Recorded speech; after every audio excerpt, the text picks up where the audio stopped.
ბევრჯერ წააწყდებით სოციალურ ქსელში, აი ესეთ სიტყვებს იყენებენ ნარკოდამოკიდებულობის შეფასებისას, რომ საგანგაშო სიტუაცია, შემაშფოთებელი, კრიტიკული, აი თქვენ როგორც სპეციალისტი და ამ სფეროში კარგად ჩახედული, აი ამ სიტყვებს რამდენად გამოიყენებდით რეალურად რომ დაგვანახოთ? უარეს სიტყვებს გამოვიყენებდი ხო, სამწუხაროდ. ან რამდენად რთულ დღეში ვართ, მოკლედ 90-იან ეს წლებში არ იყო ესეთი რამე, როგორც არის დღეს სამწუხაროდ.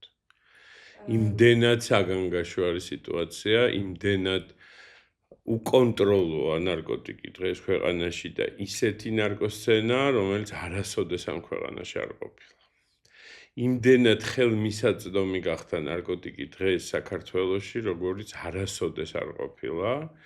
და ამის გარდა გაჩნდა ისეთი ნარკოტიკები, რომელიც არ იყო არასოდეს დამახასიათებელი ჩვენი საზოგადოებისთვის და ზოგადად ჩვენი მომხმარებლისთვის, რაც არის ძალიან საშიში.